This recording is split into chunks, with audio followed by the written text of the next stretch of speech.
Issa li qed jonqsu l-immigranti li jidħlu fl-Ewropa mir-rotta tal-pajjiżi Baltiċi li servit ta' tama għal att immigranti mis-Sirja, l-Ewropa tista' terġa' tkun qed taffaċċja sfida kbira oħra fil-Mediterran. Teżisti l-biża' ta' influss kbir ta' immigranti fil-Baħar Mediterran bil-maġġoranza tagħhom jitilqu mill-Libja lejn l-Italja. Saħansitra dan it-tħassib kien ċentrali f'diskors tal-President tal-Kunsill Ewropew Donald Tusk.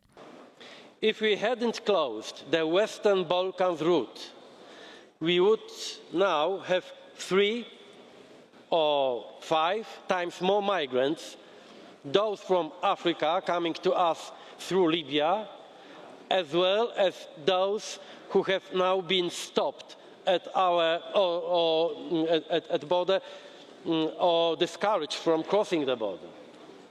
Tusk reġa' appella li iżjed solidarjetà mill-Istati membri fejn fuq Twitter saħansitra semma li jridu jkunu lesti biex jgħinu lil Malta u l-Italja.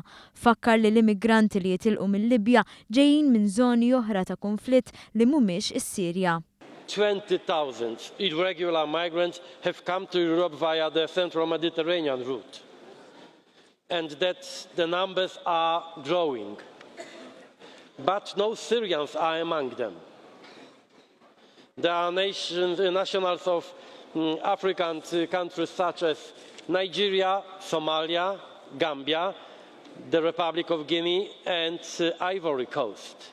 F'ġimgħa fejn it-Taljani reġgħu salvaw l-eluf, Tusk żied jgħid li biex wieħed ikun tas-sew Ewropew irid ikun miftuħ u tolleranti, fl-istess waqt sod quddiem l-isfida tal-immigrazzjoni.